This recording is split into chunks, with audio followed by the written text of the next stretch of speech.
Rano Karno terhitung kilat dan di luar prediksi. Lalu apa yang ditawarkan oleh pasangan ini untuk warga Jakarta bila nanti terpilih sebagai nahkoda daerah khusus Jakarta? Sudah bersama dengan kami petang hari ini saudara bakal calon wakil gubernur Jakarta Rano Karno. Selamat sore Bang Rano.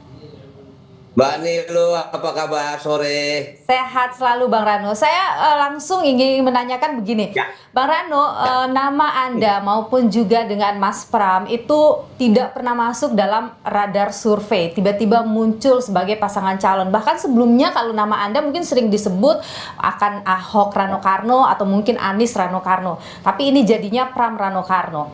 Apa sih ini pertimbangan mendasar dari Bu Mega mengutus dua jagoannya di Pilkada DKI? Oke Mbak Lu, ini saya cerita apa? Saya agak terkejut waktu saya ketemu dengan Ibu Mega pada hari Senin itu. Saya makan siang dengan beliau, saya dipanggil. Beliau bertanya kepada saya, ini Jakarta sebentar lagi akan ditinggal. Kaget saya, kan? Maksudnya apa ini Bu? Jakarta tidak akan menjadi ibu kota, dia akan menjadi DKI. Dia akan menjadi daerah khusus Jakarta. Nah setelah itu Jakarta apa? Apa isinya Jakarta? Saya juga cukup terkejut dengan apa ya? Ya saya tahu beliau ini kan presiden, dalam pengertian visi beliau kan Nusantara atau Indonesia. Ya, tapi Bang Rano, maaf, beliau punya kegelisahan dengan itu. Oke, Halo. lanjut. Audionya sudah bagus, silakan. Oke, nah jadi Jakarta akan menjadi wilayah yang baru. Nah inilah yang harus diisi. Saya juga cukup terkejut di saat Ibu menyebut nama Mas Pramono. Saya kenal dengan Mas Pram. Mas Pram itu saya kenal waktu beliau masih menjadi sekjen. Kemudian ya beliau tahu level menteri segala macam. Waktu Ibu bicara tentang Mas Pramono, saya juga tanya, Bu, maaf, apa Mas Pram mau? Ini tidak kata tidak mau. Ini prerogatif saya sebagai ketua umum dan ini tidak ada diskusi, perintah. Jadi kalian berdua harus masuk di wilayah DKI Jakarta. Itu loh Mbak. Oke, jadi pemilihan Anda berdua karena memang Bu Mega tidak mau orang di luar loyalis PDIP, yang loyal pada Bu Mega. Barangkali kita semua tahu ya, pada waktu hari Senin atau Selasa kan Mas Anies datang. Kebetulan yang terima saya Mbak nih. Memang setiap hari kami itu ada rapat, ya ada rapat. Memang sedang menggodok tentang pilkada di beberapa daerah. Nah, di saat pada waktu saya datang itu, memang saya mendapat tugas untuk mendampingi Mas Anies gitu. Cuman awalnya Mas Anies tanya sama saya, Mas ada di mana? Saya ada di BKN, saya bilang saya ada di DPP di BKN. Ketemulah kita. Nah, sebetulnya hari itu tidak ada dalam pengertian kami wacana untuk DKI. Ada beberapa wilayah, gitu kan? Karena memang ya saya kebetulan kan DPP. Jadi memang kita harus mengejar sampai tanggal 27 itu harus selesai. Dalam arti kata semua wilayah cakada-cakada ini sudah selesai. Oke. Sebetulnya ya kita semua tahu lah. Nama Mas Anies ada dalam radar itu. Kemudian ada nama Mas Ahok juga. Artinya, tentang bagaimana saya dipilih dengan Mas Pram itu tentu adalah keputusan Ibu sebagai ketua umum. Dan kita sebagai petugas partai siap menyatakan ditempatkan di mana saja. Bang Rano, Anda tidak khawatir dianggap turun kasta gitu? Sebelumnya Gubernur Banten, sekarang jadi wakil gubernur, bakal calon wakil gubernur. No. Tidak. Saya jujur pada waktu Ibu bicara itu, saya terpanggil, Mbak. Saya jujur terpanggil. Saya minta maaf, mungkin saya orang sangat romantis. Saya punya kesan kepada impian seorang Sabeni atau babenya Sidul tentang satu saat lo jadi gubernur DKI. Artinya dalam celotehan-celotehan dia, artinya sebuah jabatan itu kan nggak bisa dikerjakan sendiri. Ya kebetulan sebagai kebijakan ada pada pimpinan ada gubernur, tapi seorang wakil gubernur itu juga punya fungsi yang tidak bisa diabaikan, Pak. Nah, jadi artinya buat saya ada masalah turun tahta pernah jadi gubernur, kemudian sekarang jadi wakil gubernur. Ini tugasnya berbeda dan kapasitasnya jauh lebih complicated daripada Provinsi Banten. Kompleksitasnya. Jadi yang ditawarkan oleh Pramono dan Rano Karno apa ini? Mengingat Jakarta ini berbeda dengan Banten, Mas. Sangat heterogen, kota yang metropolitan, pusat bisnis ke depannya. Ya, artinya begini, tentu kita sudah punya visi misi yang memang digodok oleh partai. Supaya apa? Ini menjadi satu guidance panjang bagi semua apa namanya calon gubernur, wali kota yang memang ada di kabupaten kota masing-masing. Selain memang kita ini kan provinsi, wali kota, bupati itu kan semuanya representatif atau perwakilan dari pemerintah pusat. Pusat punya rencana dan daerah juga punya rencana. Nah, artinya untuk tahun 2024 ini DKI telah mengesahkan APBD-nya. Nah, tentu kalau APBD itu sudah berdasarkan tata apa namanya istilahnya visi misi dari pimpinan terdahulu. Nah, untuk 2024-2025 dengan anggaran 85 triliun, kita harus menjalankan itu. Sambil kita siapkan visi misi untuk 2025 dan selanjutnya. Oke, Nah, yang itu ditarget utama baru apa di situ, Mas?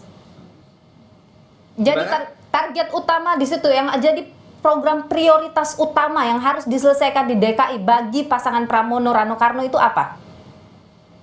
Mbak, dalam pemerintahan di mana-mana, apapun di mana-mana, itu sebetulnya hanya dibagi menjadi dua. Satu urusan wajib, satu urusan pilihan. Urusan wajib itu adalah yang terkait dengan pelayanan dasar. Misalnya seperti pendidikan dasar, kesehatan, lingkungan hidup, perhubungan, kependudukan, dan sebagainya. Itu adalah yang dikatakan urusan wajib. Nah, kalau urusan pilihan, itu tergantung bagaimana potensi, misalnya perikanan, kemudian pariwisata, pertanian, kehutanan, energi. Nah, artinya dari dua urusan wajib dan urusan pilihan itu adalah konsentrasi full dari sebuah pemerintah daerah di mana saja. Ini undang-undang.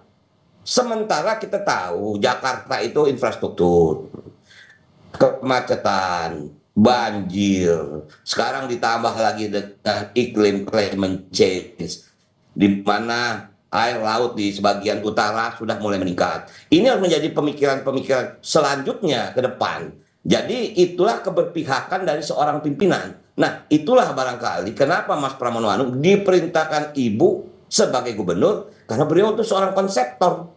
Yakin saya. Jadi ini sebetulnya, minta Ya. maaf, bukan saya kampanye, belum waktu ini kampanye. Ah. Ini pasangannya paling ideal sebetulnya. Oke, tapi Mas Pram begini, dari sekian, Bang Rano, begini, dari sekian banyak masalahnya Jakarta ini, kalau pasangan Pram Rano Karno mau mulai dari mana dulu diselesaikan? Yang mana dulu? Hmm. Pak, seperti saya katakan tadi, kita masuk ke sebuah wilayah itu tidak bisa kita bisa melangkah sendiri. Mereka sudah punya perencanaan awal. Kita lihat apa Oke. prioritas kalian. PJ gubernur sekarang prioritasnya apa? Oh ini, itu sudah disepakati Oke, oleh akan DPRD. melanjutkan berarti ya? Iya, DPRD sudah melanjutkan. Dia mengetok anggaran 85 triliun, itu harus dikerjakan. Kalaupun ada perubahan nanti di APBD perubahan bahwa kita sebagai gubernur atau wakil gubernur yang baru, kita punya program ini yang tidak ada dalam APBD kemarin. Nah, itu mekanismenya, Mbak. Nggak bisa ujuk-ujuk kita gubernur datang, saya minta maaf siapapun. Dia tidak bisa membawa sebuah perencanaan sendiri untuk tahun 24 2025 yang sudah disepakati oleh DPRD. Itulah sebuah mekanisme kepemerintahan, Mbak. Gitu. Oke, Bang Rano, Anda ini dikenal, ya kita tahu Anda dikenal sebagai sidul, seniman. Anda juga sangat dekat dengan kebetawian gitu lah, meskipun Anda sebelumnya di Banten seorang politisi gitu. Anda ingin Rano Karno-nya sendiri itu ingin bawa apa? Wow, saya sangat berterima kasih di saat tim atau Taman Ismail Marzuki dijadikan revitalisasi sebuah tempat kesenian. Walaupun memang sebelum tim itu dibuat, para seniman pernah bertemu dengan saya. Dulu tim itu dikelola oleh seniman. Sekarang dikelola oleh badan apa namanya BUMD daerah. Di mana kesenian itu sangat terlalu mahal. Bahwa untuk ini saya bicara frame kecil saja. Untuk menyewa sebuah tempat arena di tim itu tidak bisa dikejar oleh seniman. Nah, ini harus cari solusinya, Mbak. Oke. Artinya memang secara realita, maaf, dulu tim itu kan kotor, jorok, kumuh. Sekarang direvitalisasi begitu mewah, tapi tidak terkejar dengan seniman. Nah, ini tentu saya akan ada di situ. gitu Oke, loh. jadi Anda juga akan menghadirkan program-program untuk seniman gitu, kesenian Oh Betawi pasti misalnya Mbak, itu. sekarang begini, saya minta maaf saya potong. Saya pada waktu itu, saya tinggal di daerah Tebet, atau di beberapa daerah di Jakarta itu balai rakyat ada banyak Mbak. Balai rakyat itu ditempatkan memang untuk anak-anak berkreasi, baik olahraga, kesenian, kebudayaan. Sekarang balai rakyat sudah rubuh semua. Kalaupun ada, sudah habis, tidak menjadi satu fokus. Nah, itulah yang mungkin membuat anak-anak kita menjadi geng motor, mereka terlibat narkoba. Karena apa? Tidak ada pelarian dalam sebuah kreativitas. Hmm, Itu yang saya oke. bangun, gitu loh. Baik, Mas Pram, Bung Rano, maaf, Ya, saya selalu terganggu. Bang Rano, ada spekulasi yang muncul ya. belakangan bahwa munculnya Mas Pram sebagai calon gubernur dan Anda sebagai calon wakil gubernurnya, begitu bakal calon ya. Ini ada sebuah kompromi politik gitu antara PDIP dengan Istana. Komentar Anda soal ini? Saya yakin tidak ada, Mbak. Tidak ada, gitu loh. Ini kenapa misalnya, maaf, saya pertama kali hanya mendengar dua nama.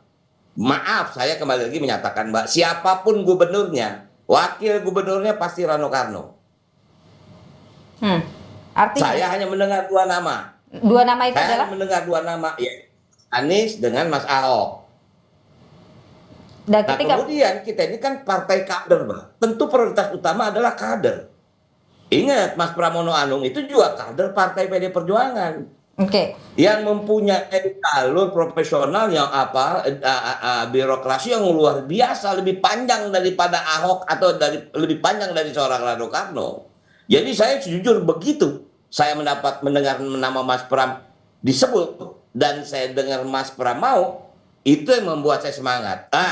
Yang Ini membuat momen saya untuk spekulasi ini muncul kan karena bagaimanapun Mas Pram itu dekat dengan Pak Jokowi dan dia juga dengan pengalaman politik yang sudah sekian puluh tahun itu dekat dengan ketua-ketua umum partai. Bahkan Mas Pram bilang juga bahwa dia ditelepon dan mendapat juga semacam support begitu dari sejumlah ketua umum partai. Jadi Mas Pram ini memang sosok yang paling diterima oleh semua kelompok begitulah. Kalau kita bicara partai-partai politik, sehingga ini yang disebut wah Mas Pram ini adalah sosok Mas yang Mas paling bisa jadi kompromi gitu.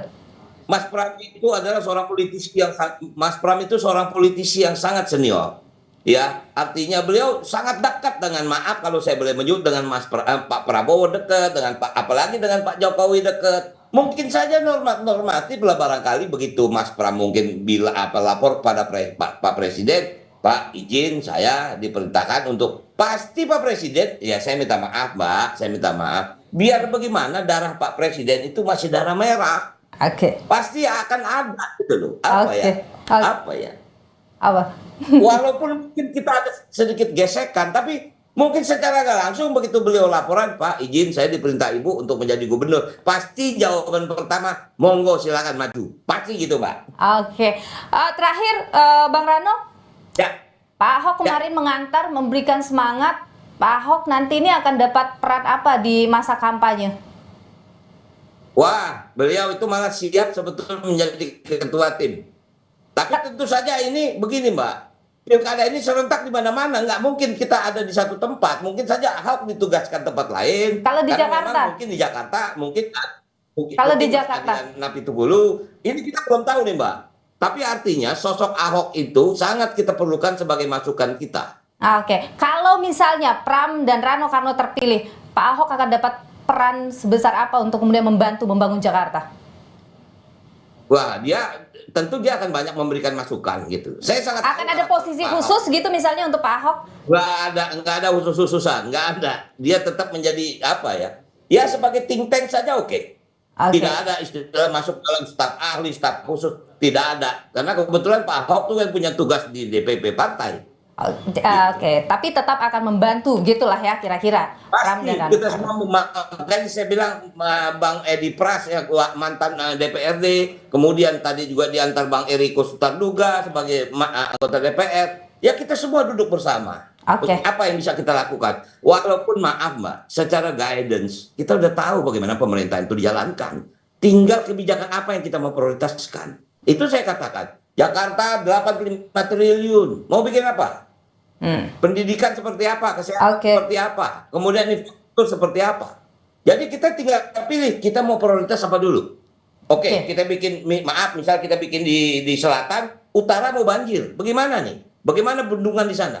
Makanya dulu kan ada rencana untuk bangun Great Water itu kan apa namanya Ya, ya. itu bendungan besar untuk menahan ya, abrasi sungai laut. Nah, makanya di sana kenapa ada apa namanya pulau-pulau itu sebetulnya kan awalnya untuk semuanya climate change, Mbak. Oke, baik. Kita akan tentu nantikan bagaimana proses kampanye yang akan berjalan, termasuk juga Ya.